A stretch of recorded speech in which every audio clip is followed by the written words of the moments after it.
morning. This is Tony Japuntich. The sermon or lesson for today is concerning the mystery of iniquity. And this has to do with the whole Bible, but in particularly the book of Revelation.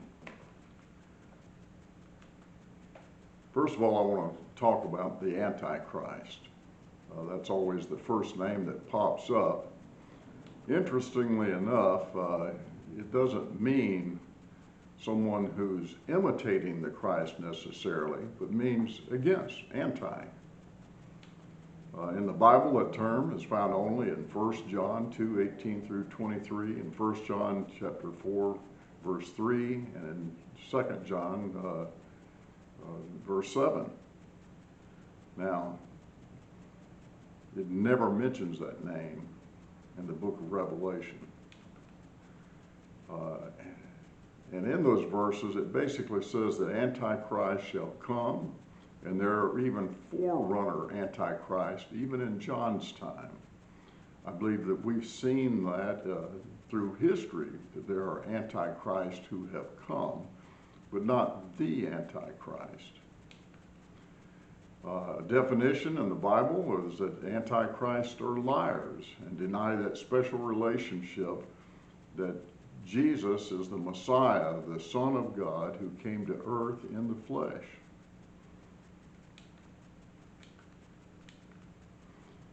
Some other scriptures about the Antichrist doesn't say the word Antichrist, but we understand this to be who the scriptures are talking about.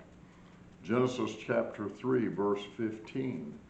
This concerns the seed of the woman. What does that mean? The descendants of the woman, the descendants of Eve, and in particular one descendant, the seed of the woman, and the seed of the serpent, in particular one descendant of the serpent. And of course, automatically that brings up the question of how can the serpent, Satan, have a seed? That's kind of answered in Luke 22, verse 3. It says, then entered Satan into Judas. Normally in the New Testament, when you read about people being demon-possessed or devil-possessed, it's talking about demons and not Satan himself. But in this case, it says, then entered Satan into Judas. John 17, verse 12, Judas was named by Jesus as the son of perdition, who was lost. He brought the other disciples through, but Judas was lost, and therefore a son of perdition, the son of destruction, of death.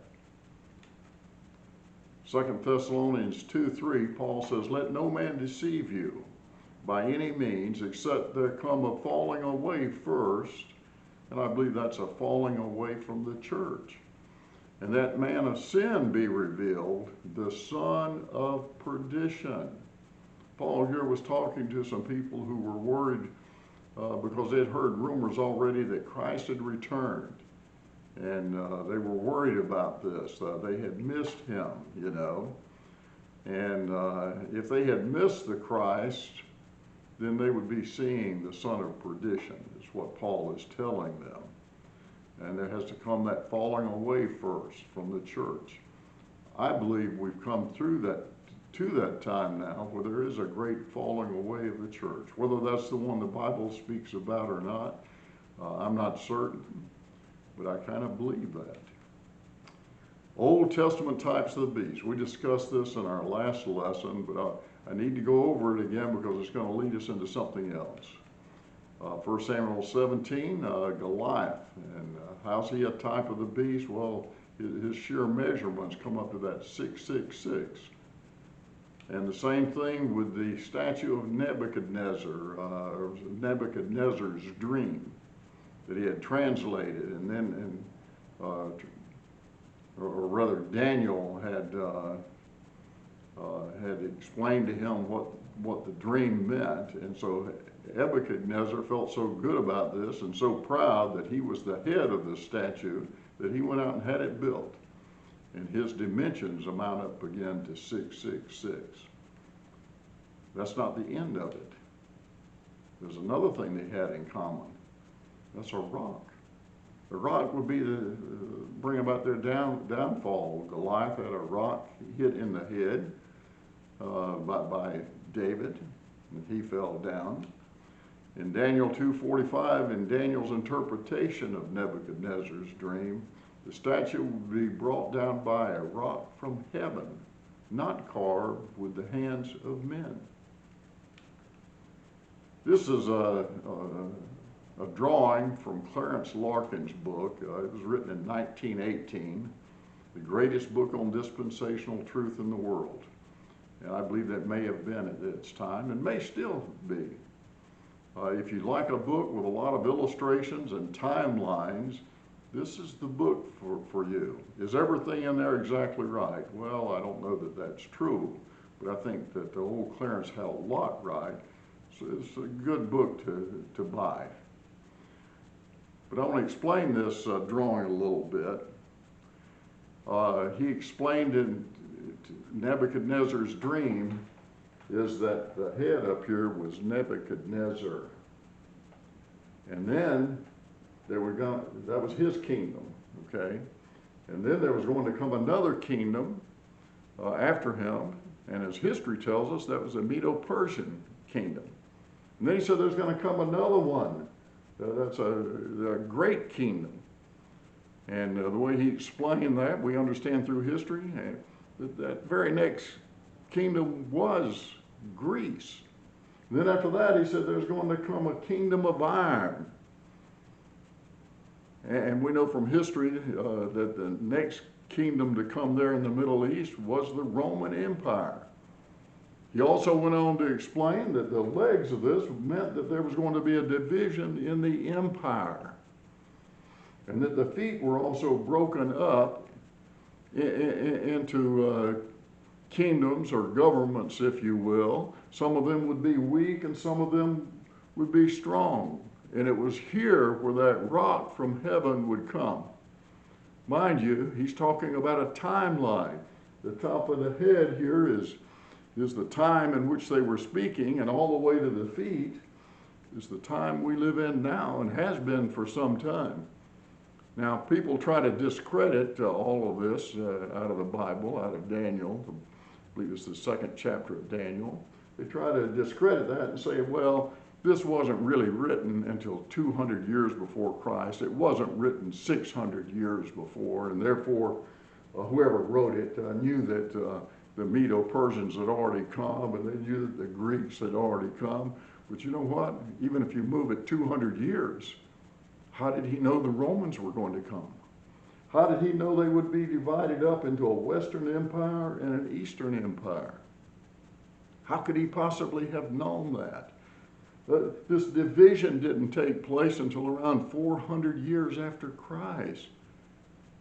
This is one of the great miracles of the Bible right here you see before you, is the fact that God knew that and prophesied that through a Gentile king and the interpretation by Daniel the prophet. Wow. Now,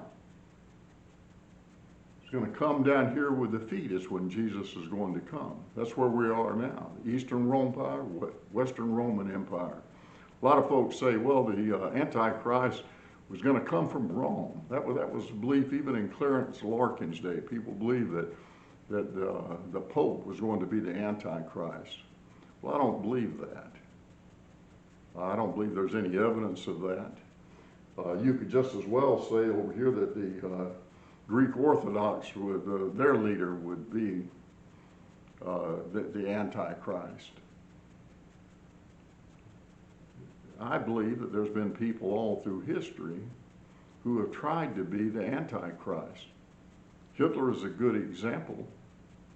I mean, he even talked about that 1,000-year reign of the Nazis, you know, of the Third Reich, a 1,000-year reign. And he was talking as if he was Jesus, or if his Reich was Jesus, and they were going to reign for 1,000 years. No, not Hitler. He was a wannabe Antichrist.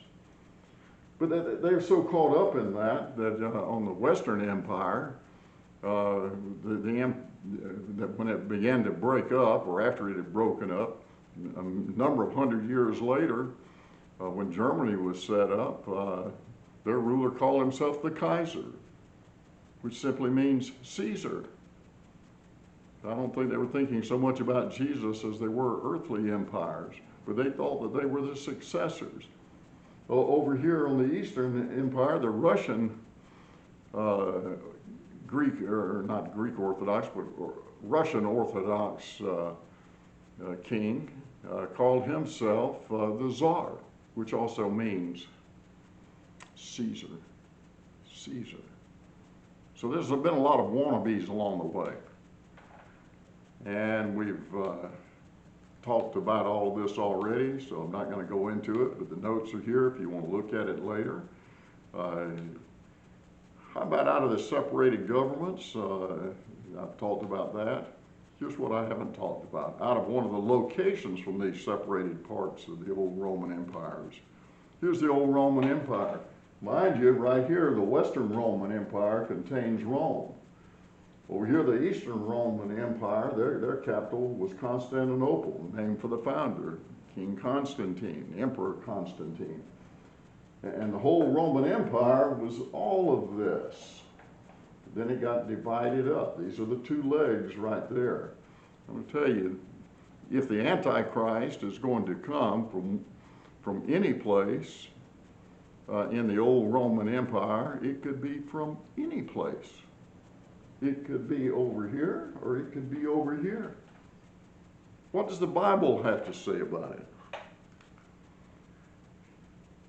The Assyrian. Isaiah 14:4. If you look at that seems to be condemning the king of Babylon. Sometimes links him with the Assyrian, and then goes right in to linking them with Lucifer, who was full of pride and wanted to ascend to the highest. Okay. Micah 5, verses 1 through 6. We talk about these verses a lot at Christmas time because it's about this prophecy of the Messiah who's to be born in Bethlehem.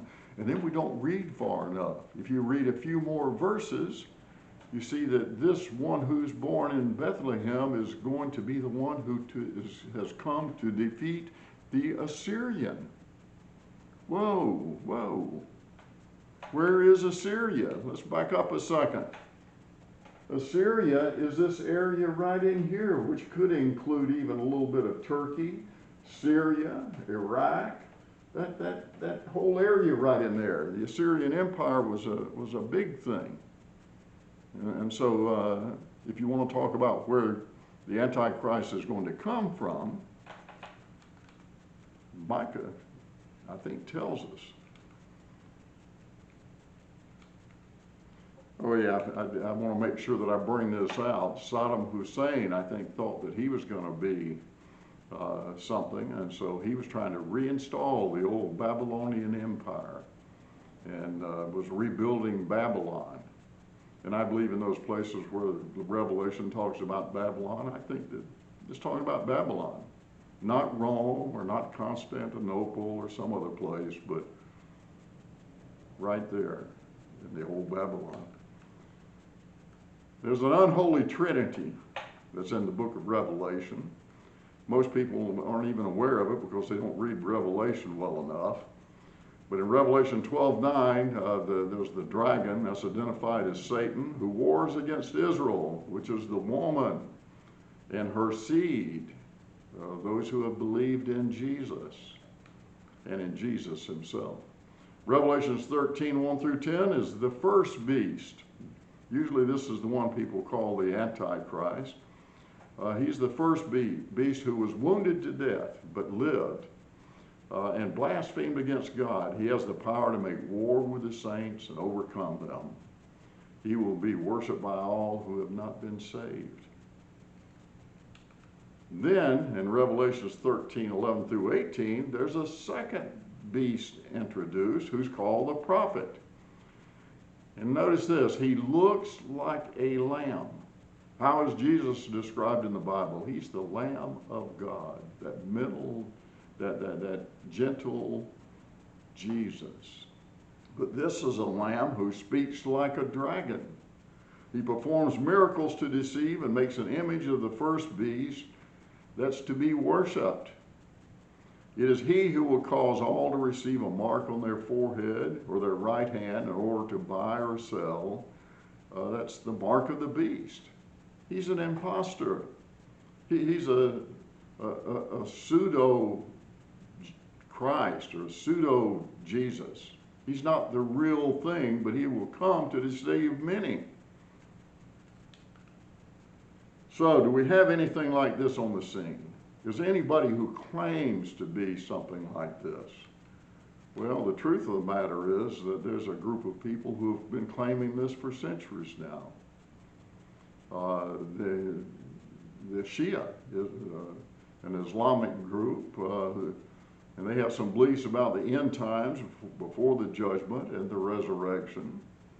And a lot of other people believe this too, including a lot of the other Muslims in that area.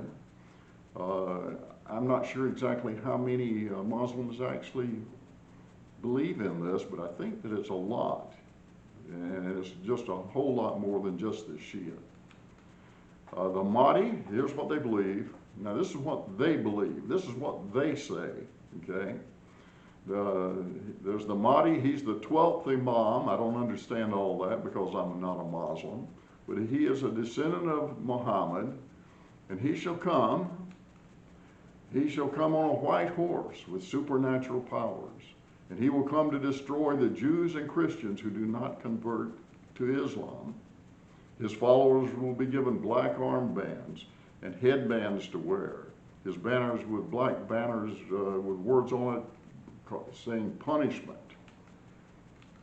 He will discover old hidden scriptures and Torahs to convince Jews and Christians that they were wrong about their beliefs. He will have a 7-year treaty with the Jews before breaking it and destroying them at a battle of Armageddon. He will reign from Jerusalem for 7 years over all Islam and be loved by all. A little side note here, ISIL was trying to do that very same thing, ISIS as we called it, and they were Sunni Muslims mostly, a lot of Wahhabis like over in Saudi Arabia, and they all had this vision that's very similar to this. That's the reason they were fighting. Isa, who is that? I'll tell you, I think he's the second beast. He's the prophet. It's the name for Jesus to Muslims who do not believe that Jesus or Isa died on the cross, but his death was faked. It was Judas who did this. And Isa went directly to heaven without dying. They believe that he'll return to show Christians and Jews how wrong they were in their beliefs. He will assist the Mahdi, and he will be a radical Muslim. He will arrive from heaven in Damascus, escorted by angels. He will pilgrimage to Mecca. He will establish Sharia law, be the witness against Jews and Christians who did not accept Islam. He will shatter crosses. He'll kill the false Messiah. And after his mission is completed, some of them said that he will then rule after the first beast dies. He'll rule for a while. He'll marry. He'll have children and die and be buried next to Muhammad. Wow. Is all of this true? It's what they believe. Look it up. Is it going to happen that way? Well, I don't know. It's for us to look at and think about, but only the Lord knows. What's important to us is that today is the accepted day. It's the accepted time. Behold, now is the day of salvation. Lord, I just ask, Lord, that whoever's listening to this, Lord, come to know Jesus. Amen.